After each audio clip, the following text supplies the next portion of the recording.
Hi, welcome to Matt's Garage. We're trucking along on this 72 International Scout build. Tub's done, body's not done, motor's in. It's time to get to electrical. And last episode I told you I really got to make progress on the dash in order to be able to know where my wires are landing. Let me show you the dash and talk about how we're going to start the process of building a whole new electrical system for this vehicle.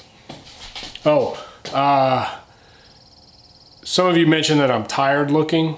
No, that I'm looking tired. I'm not just tired. I am exhausted. I've been doing so many late nights here on the Scout. We finally got our building permit. Yes. So I am like in a race against time to try to get the Scout moving under its own power because we're moving out in like 3 weeks. So the pressure is on. Here's my dash. You can see I've got the cutout for the heater control. I finished cutting out for the, this is gonna have a switched cigarette lighter and double USB with the integrated voltage meter. It's a bit of a hot boy mod, but kind of necessary in this day and age. You need electronics, and the retro looking ones cost a fortune. So I'm gonna go with this one. This is sort of a standard size for marine applications. They're everywhere on eBay and Amazon. This is my double DIN speaker cutout for a CarPlay stereo. I'm getting the Alpine ILX or W something X 650. It's a super shallow one, so you can fit it on these applications. Moving the dash down here. I've got my ignition. I've got my dimmer potentiometer for the gauges, windshield wiper, headlights. And then these two are just going to be grommets because I have made my dash pod. So basically that sits there. I made using these little rod ends that I bought, little 1/4-inch rod ends. I mean, I'm just kind of holding it up there. It's nicer than this, but it goes in there. It sits like that. It's the right angle. It's got a little bit of a visor. I made this custom dash pod. It took a ton of work. You know, getting these rolls, these rolled edges in here was really hard because I had to go to the baking aisle at Target and buy a loaf pan. So that's gonna have to do for now until I have better fabrication skills and make something nicer. In case you're wondering, these are autometer gauges, fully digital. Let's get the glare out. These are pretty trick because you can set your shift limit. It's got an LED readout for the mileage. Not LED, what do you call it? Liquid crystal, LCD. It's got indicators and high beams. Voltmeter obviously and you can set your warning lights for all 4 of these: volt, oil, water, and fuel. It's fully customizable. The fuel comes with a bunch of pre-programmed ohm ranges for the common senders, or you can plug in your custom resistance for empty and full, which is pretty sweet. And they're really thin. You can see how thin they are. And they come with really nice hardware and connections. Like even the stuff that just kind of threads into your body, you can tell it's high quality stuff. So, not your body, threads into your body. Well, that threads into your motor is high quality stuff. So these are really nice, and they're not cheap, but they're actually cheaper than those big Dakota Digital ones you get for the Bronco. Some of you might be thinking this looks like hammered poop, and it does, because I'm going to do body work and smooth all this out. See, the Bronco dash continues. It's continuous like this, but I had no way of really making the gauge pod work with this, so I actually just beveled it in, put in some sheet metal, and I'll just smooth it out with body filler, and you'll never know it was there. The Broncos come with this cutout way open, and I just made this piece to graft in here so it fits tightly around the column, and then I don't have to like make one of those pieces that kind of goes like that. And then I just have to do some indicator lights on this side. Let's move this out of the way for now because I've taken this to where I need it to be, and move on. Some of you Scout guys might notice that the heater controls are way right, and that's because I didn't, like, it just doesn't work for me to pull it in the stock location, which is closer to the ignition. All I did was basically swap the cables around in such a way that everything reached that way. So what was once short is now the long one, and vice versa. Right, let me go get the electrical. Oh my God, just seeing this makes me want to throw up. So this is the quick wire harness. I already have a mounting location for this in the cab. This has the ignition cutoff switch in conjunction with the Millennial anti-theft device that is a 6-position stick over the transmission tunnel. Those two should keep most ill-meaning people at bay. These flashers are stock incandescent flashers, but I have a set of LED flashers on order, which you need because LEDs don't have enough resistance to make these flashers work. So that's the new stuff. I've got new little door jamb switches that I've welded, threaded weld nuts into the door jambs for those, and there's a third one of these for the parking brake mods that I made. This is going to be detailed, so if you're not interested in this, might be a good time to tune out. For my rear brake lights, I don't like the Scout rear brake lights. I find them to be dull and uninteresting, like many people. So I took the Scout profile of the rear tail lens and cut it out of ABS plastic. And I bought these very nice oval lights. They're basically trailer lights, but I'm gonna turn them like that, and then you've got your dual reverse and then your brake and signal. And they are very, very bright and kind of sleek looking. I think I've mocked it up and it looks pretty nice. So I'm gonna run with that. None of those decisions are irreversible, so that's the plan for the rear taillight. For the marker lights, I've got a whole pack of these amber and red little LED. I'll even open one for you guys. It's just a 3/4 inch LED amber, and I've got them in red. So I'm gonna take the Scout marker lenses and, similar to that, just basically make an insert that these will pop into. Now these are 3-wire, so these are different than some of the other ones you get. The reason I did these 3-wire is because with the 3-wire, you can load it into your signal circuit, so they don't just act as markers, they actually also flash when you signal left or right. Painless headlight switch, which is a common setup. I can't remember if it's Ford or GM, but it's pretty universal. And then it comes with the reason I like this one is it comes with the pigtail that you can put together with the terminals. So make a nice clean OEM setup. That's a painless number 80152. For my windshield wiper, some of you may know I switched to a Cherokee wiper motor, so I got a new wiper switch. I just need to figure out the wiring on that. I think this was also for painless.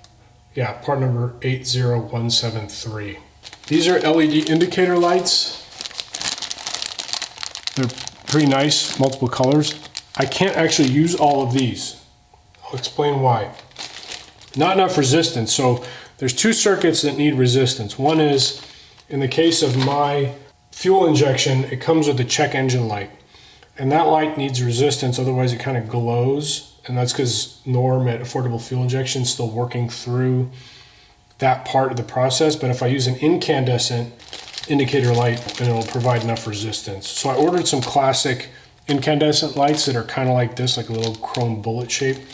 One is for the check engine. The other one is for alternator wiring. For the CS130 series alternator. This is Dorman part number 85854, which actually isn't 100% correct because it has this middle wire which isn't used. So this red wire you run to the sensor. Basically it senses the voltage in the system, and you want this running directly to your battery. A lot of guys loop it onto their alternator power terminal, but the correct way is to send it back to your battery. And then this brown, or yeah, I guess it's brown wire. This is from the exciter. So this goes back to a switched ignition source, which I'll talk about in a minute.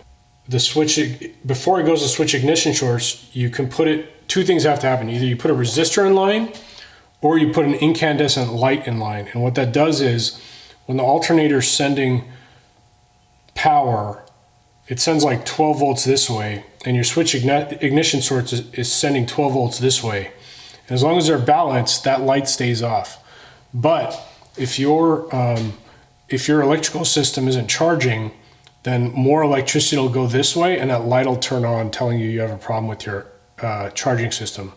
It's on before when you're cranking or before you start, but as soon as you start and the engine sees some RPM, that light should turn off. So this is a useful hack for any of those GM alternators. Not really a hack, I mean they're kind of designed to be that way, but good for hot rodders. Which brings me to my ignition switch. So I went and ordered with a bezel, the bezel was separate, a GM style dash mounted ignition switch with part number US84T, T series, and then a AC Delco PT1964 or GM part number 888-60519. This is the wiring pigtail that goes directly onto here.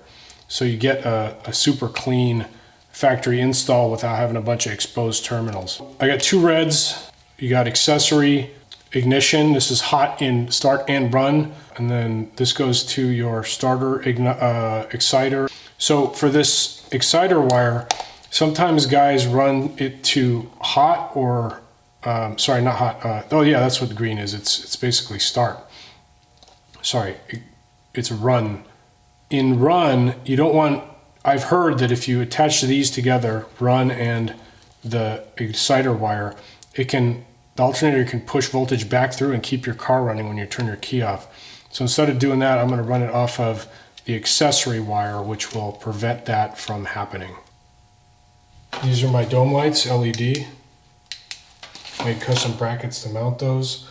For battery cables, I got some EWCS 4-gauge battery cables and some 6-gauge lugs, because they say 4-gauge for this, but it's really 6. But they're really flexible, and that's plenty for my application. So I do that, and then I got some GM battery lugs for the side mount. Affordable fuel injection comes with these. These are for the stock GM coil. 2 of them go to the electronic controller on the distributor. 1 of them goes to your tach, and 1 of them goes to that pink wire on the ignition. I almost forgot to show you the best part. This is my bulkhead connector. This goes from the inside and bolts to the firewall, and then this goes and connects in there and tightens in with a bolt. And there's little forks that go in and hold all of the weather pack connectors in place. So you can use stock GM weather pack connectors and get a super clean, serviceable install that, and you can separate the electrical from the chassis to the body with, 1 bolt. Basically pull that out and then you're good to go. That comes with all the weather pack connectors and everything. The only limitation for this is it's gauge limited. So there's bigger pockets and smaller pockets, and you can run pretty much all the circuits you want, but your main power you can't. So I bought this a 10-gauge 2-pin quick disconnect harness, and that will allow me to run the power from my starter lug to the actual unit here. And so I only have 1 grommet with electrical passing through the firewall, but couldn't be avoided. That was my vehicle specific electrical. Now I've got my generic.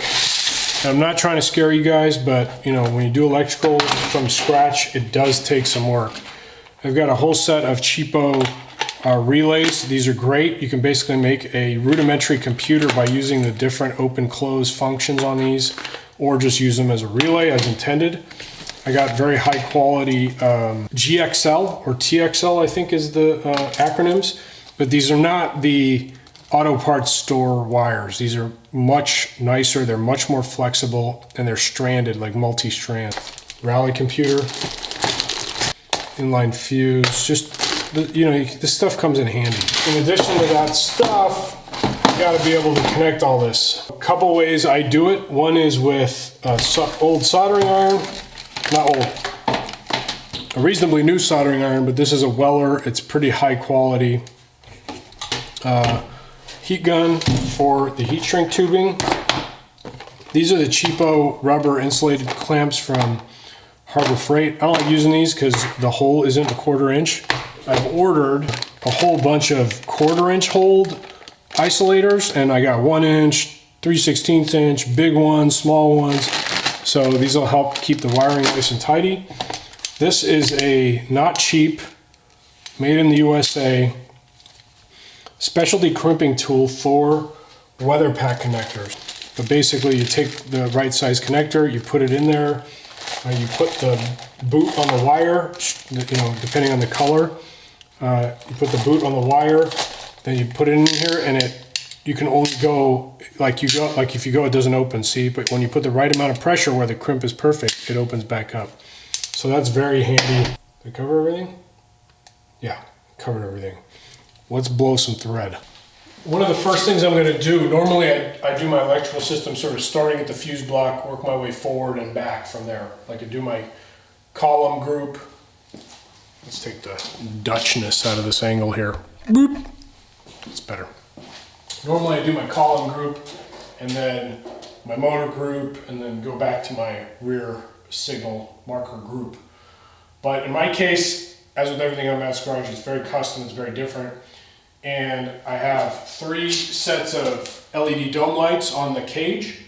I've got my speakers custom mounted inside the quarter panel, and I've got an air compressor on this side and a subwoofer on that side. I don't like running wires exposed, and now that I'm doing carpet, I could technically bury it under the carpet, but I thought it'd be pretty trick and clean to actually run it through the roll cage. So I've drilled holes under here to basically get wires to each load, and then on this side there's only one hole, and that's to do the compressor and the speaker. It's like sailing. You do not want to be standing on the slack.